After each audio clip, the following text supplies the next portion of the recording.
মনে করি এই মুহূর্তে পশ্চিমবঙ্গের যদি আমি ল অ্যান্ড অর্ডার ধরি, ল অ্যান্ড অর্ডারের অবস্থা ভারতবর্ষের সব রাজ্যের থেকে খারাপ, জম্মু কাশ্মীরের থেকেও খারাপ। পশ্চিমবঙ্গ যে সরকারটা চলছে, এই সরকারটা একটা ভজঘট সরকার চলছে। না এই সরকার জনগণের কথা শোনে, না এই সরকার মানে হচ্ছে যে জনহিতকর কোনো কাজ করে।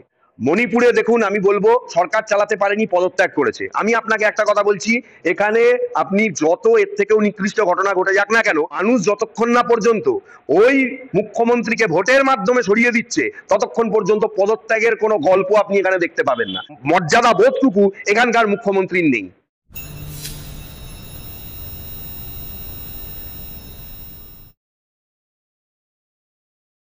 মণিপুরে অরাজকতা, মণিপুরের মুখ্যমন্ত্রীর পদত্যাগ এবং সঙ্গেই জারি রাষ্ট্রপতি শাসন। দেখুন, মণিপুর নিয়ে এর আগেও প্রচুর ঘটনা ঘটেছে এবং বিজেপির একটা কাঁটা বলতে পারেন, ত্রাস বলতে পারেন মণিপুর। কারণ বিজেপি যে দাবি করেছিল তাদের আগের বছরের লোকসভা ভোটের সময় যে সারা দেশে তারা ফুল সুইং করবে, ম্যাজিক ফিগারে আসবে, কিন্তু মণিপুরের মহিলাদের নিরাপত্তার খাতিরে বারবার তাদের সেই সুর তাল সবকিছুই কেটেছে। এবং বিজেপি সাপোর্টেড গভর্নমেন্টই ছিল মণিপুরে, কিন্তু মণিপুরের যে মুখ্যমন্ত্রী তিনি যে পদত্যাগ করেছেন, কারণ তিনি সেইটাকে সামলাতে পারেননি। আসলে ব্যাপারটা হচ্ছে যে তার মধ্যে তাও সামান্যতম হিউম্যানিটি রয়েছে বলে তিনি পদত্যাগ করেছেন। আমাদের এখানে মুখ্যমন্ত্রী মমতা বন্দ্যোপাধ্যায়, তার মধ্যে হিউম্যানিটি কি বিন্দুমাত্রও নেই। না হলে আরজিকর ঘটনার পরে ভারতবর্ষের অন্য কোনো মুখ্যমন্ত্রী হলে বোধহয় পদত্যাগ করতেন। তিনি তার রাজনৈতিক ব্রেন দিয়ে সামলে নিজেকে বাহবা দিয়েছেন এবং বিশালভাবে প্রচার চালিয়েছেন। যাই হোক, সেটা অন্য ইস্যু।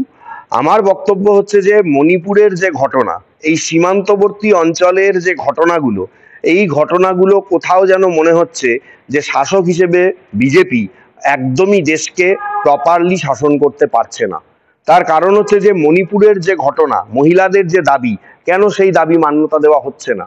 রাজ্য সরকার আর কেন্দ্রীয় সরকার নিজেদের সরকারে থাকবো, ভোট নেব আর খাবো, এই যদি চিন্তা ভাবনা হয়, তাহলে মানুষের পাশে দাঁড়ানোর কথা সেগুলো তাহলে কি শুধু বইতেই লেখা থাকবে? তখন যখন তো ভোট চাওয়া হয়, প্রতিশ্রুতির বন্যা বইয়ে দেয় ওরা। তারপরে আজকে কেন সাধারণ মানুষের দাবিগুলো মানা হয় না? কেন দেশে এরকম আইন নেই যে সাধারণ মানুষের দাবি যদি না মানা হয়, তাহলে এই 5 বছরের টেনিওরে সাধারণ মানুষকে আবার সুযোগ দিতে হবে এবং সাধারণ মানুষের যে বক্তব্য, সেই বক্তব্যের বিচারে দেশের সুপ্রিম কোর্ট বা রাজ্যের হাইকোর্ট বিচার করে সেই মুখ্যমন্ত্রীকে সঙ্গে সঙ্গে সাসপেন্ড করে দেবে। কারণ সাধারণ মানুষের ভোটে, সাধারণ মানুষের মানে পরিশ্রমের ভোটে সেই মুখ্যমন্ত্রী বা দেশের প্রধানমন্ত্রী তিনি নির্বাচিত হয়েছেন। মণিপুরের ঘটনা অত্যন্ত লজ্জিত, যদিও তার মুখ্যমন্ত্রী আর সামলাতে পারেননি বলেই তিনি পদত্যাগ করেছেন বলে আমার ধারণা। আমার মনে হয় মুখ্যমন্ত্রী যাই বলে থাকুন না কেন ওখানে, আমার মনে হয় মণিপুরে একটা স্থায়ী ভালো সরকারের দরকার, যে সাধারণ মানুষের কথা শুনবে, মহিলাদের দাবি দাওয়াগুলো মেটাবে। আমাদের রাজ্যের মতন যদি সরকার হয়, যে ডাক্তারদের হাজারো প্রতিশ্রুতি দিয়ে লাস্টে লবডঙ্কা দেখানো, তাহলে কিন্তু এই উত্তরোত্তর সেই ঘটনা বাড়তেই থাকবে। সুতরাং সেই ঘটনা যাতে না বাড়ে, সেই পরিস্থিতি, সেই চিন্তা ভাবনা নিয়ে সেখানকার মানুষ যখন সরকার গঠন করবেন বা নতুন সরকারের জন্য যখন ভোট হবে, বা মুখ্যমন্ত্রী পদত্যাগ করলে অন্য কেউ যদি মুখ্যমন্ত্রী হন, সেই ব্যাপারটা মাথায় রেখে আশা করি ভবিষ্যৎটা তারা চিন্তা ভাবনা করবেন। মণিপুরের যে ঘটনা, সেই দিকেই কি এগোচ্ছে বাংলার পরিস্থিতি? কারণ বাংলায় একের পর এক ধর্ষণের ঘটনা বাড়ছে এবং নির্যাতনের পরেও যে অভিযুক্ত বা তারপর ধৃত, যাদেরকে দোষী সাব্যস্ত, তাদেরকে যথোপযুক্ত শাস্তি দেওয়া যাচ্ছে না, বা কোথাও একটা সরকারের গাফিলতি, একটা কোথাও তাদের আড়াল করার চেষ্টা। দেখুন, মণিপুরের ঘটনার সঙ্গে বাংলার দিকে এগোচ্ছে বলে আমি সেটা একদম সমান এটা মনে করছি না। তার কারণ হচ্ছে যে অ্যাটলিস্ট যার যেটা ভালো সেটা বলতে হবে। যত ধর্ষণের ঘটনা ঘটেছে, ভালো হোক খারাপ হোক, তার বিচার কিন্তু যথেষ্ট তাড়াতাড়ি হয়েছে, যেটা আগে কখনোই এক্সপেক্টেড ছিল না। এবং মণিপুরের ঘটনার মতন বা মণিপুরের নিরাপত্তার মতন আমি মনে করি পশ্চিমবঙ্গের নিরাপত্তা যদিও ভেঙে পড়েছে, তাও পশ্চিমবঙ্গে অন্তত কিছু জায়গা, কলকাতা সহ বিশেষ কিছু শহরতলি জায়গা, যেখানে কিন্তু মহিলাদের যথেষ্ট ভালো নিরাপত্তাই রয়েছে। আর যদি আপনি মনে করেন যে মণিপুরের ঘটনার মতো পশ্চিমবঙ্গ এগোচ্ছে, আমি সেটাকে বলবো না যে একদম সঠিক নয়, আবার পুরোপুরি বেঠিক এটাও বলা যায় না। দেখুন, দুটো পয়েন্ট আমি বলি। পশ্চিমবঙ্গে যে পরিস্থিতি, ঠিক আছে, সেটাকে যদি আপনি তুলনা করেন শুধুমাত্র আরজি কর বা এই ধরনের ঘটনা দিয়ে করলে হবে না। আমি তো মনে করি এই মুহূর্তে পশ্চিমবঙ্গের যদি আমি ল অ্যান্ড অর্ডার ধরি, ল অ্যান্ড অর্ডারের অবস্থা ভারতবর্ষের সব রাজ্যের থেকে খারাপ, জম্মু কাশ্মীরের থেকেও খারাপ। বাংলাদেশের সঙ্গে গন্ডগোল হওয়ার পর বাংলাদেশি জঙ্গি এখানকার পুলিশ অ্যারেস্ট করতে পারেনি, ওই জম্মু কাশ্মীরের পুলিশ এসে অ্যারেস্ট করেছে, অন্য জায়গার পুলিশ এসে অ্যারেস্ট করেছে।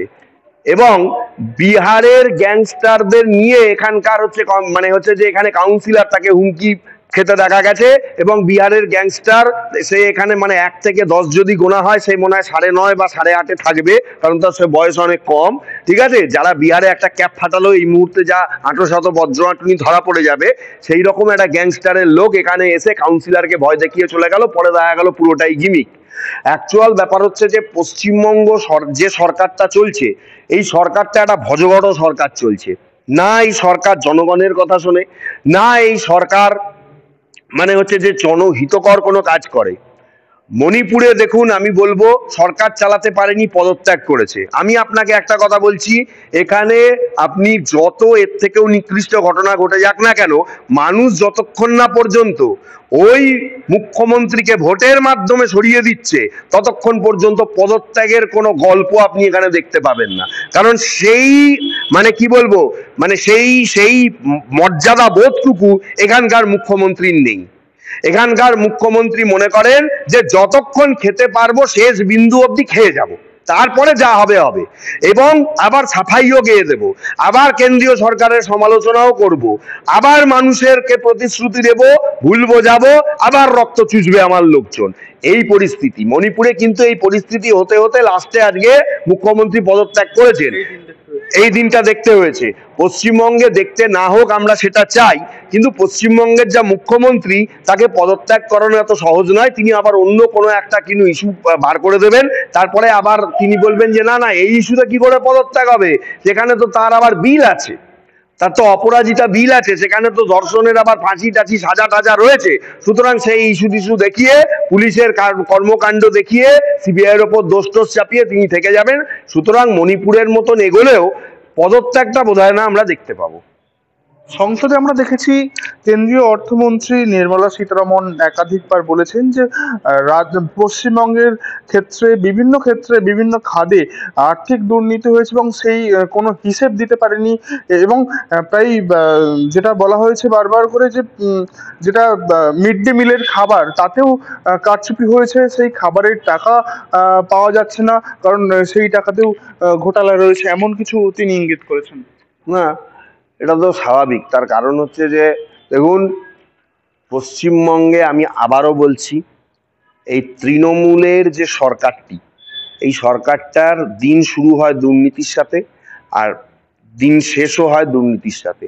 প্রতিটা এমএলএ, প্রতিটা এমপি এবং নিচুতলার লেভেলের গ্রাম পঞ্চায়েত প্রধান থেকে শুরু করে তার সদস্য এবং যারা হত্যাকর্তা, বিধাতা, দাদা, নেতা, চেলা চামুন্ডা, প্রত্যেকে হচ্ছে তোলাবাজি, চিটিংবাজি, বোম্বিং, মারামারি, না হলে গুলিগালা, কোনো না কোনো কেসে প্রত্যেকেই জড়িত।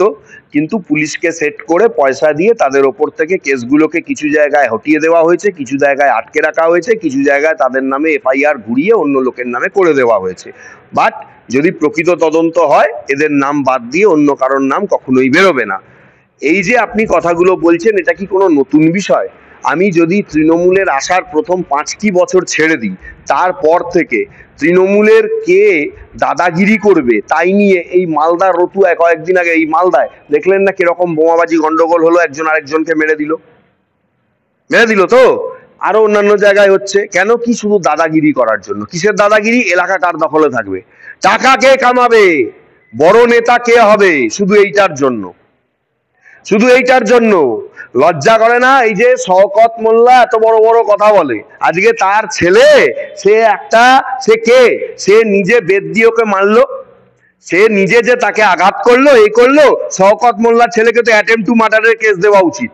ডেলিভারি বয়কে হকি স্টিক দিয়ে, হ্যাঁ, হকি স্টিক দিয়ে যে মেরেছে তাকে অ্যাটেম্প টু মার্ডারের কেস হয়, কিন্তু এক্ষেত্রে দেখবেন যে কোনো কেসই হবে না, অথবা একটা সামান্য বেলেবেল সেকশনে কেস হবে, শওকত মোল্লার ছেলে জীবনে জেলে যাবে না। পরবর্তী সময় আমরা দেখেছি ওই ডেলিভারি বয় আবার ক্ষমা স্বীকার করেছেন, তাকে কি কোনোভাবে চাপ দেওয়া হয়েছে? অবশ্যই চাপ দেওয়া হয়েছে, অবশ্যই চাপ দেওয়া হয়েছে, না হলে সে পরের দিন থেকে ওখানে ডেলিভারি করতে পারবে না, তার প্রাণও চলে যেতে পারতো, তার প্রাণও চলে যেতে পারে। কারণ হচ্ছে যে এরা হচ্ছে সব বড় বড় রাঘব বোয়াল, তাদের বিরুদ্ধে কোনো অভিযোগ করা যাবে না, তাদের বিরুদ্ধে কোনো অন্যায় করা মানে কোনো কিছু বলা যাবে না।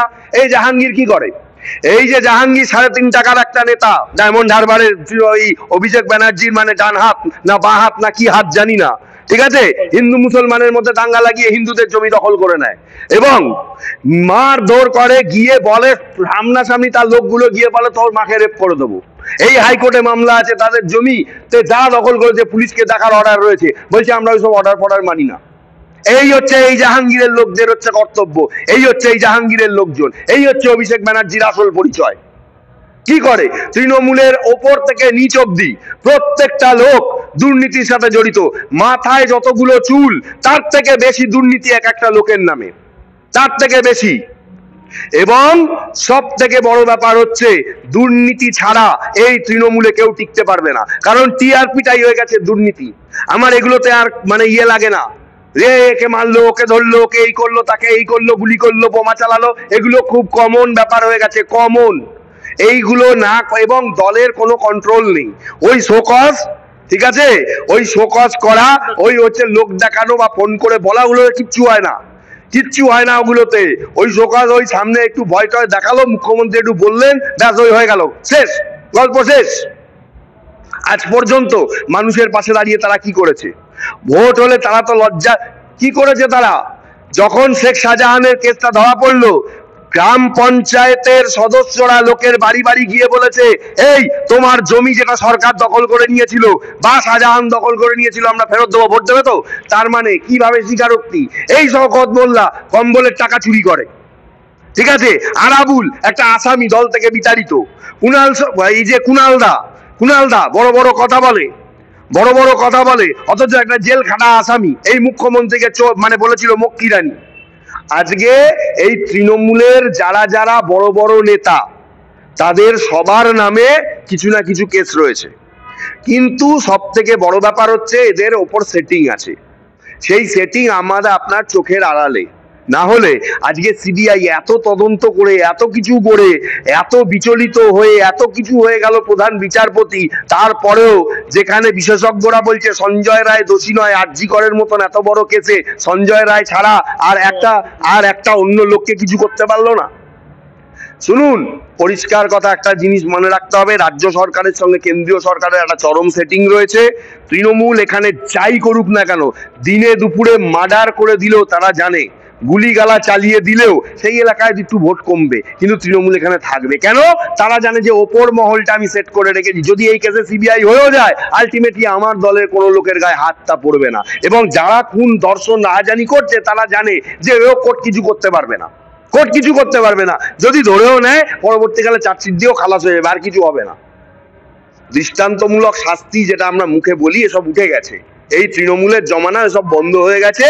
এবং এই তৃণমূলের জমানায় দুর্নীতিটা সঙ্গে করে না চলতে পারলে তাকে সরে যেতে হবে, তাকে সরে যেতে হবে।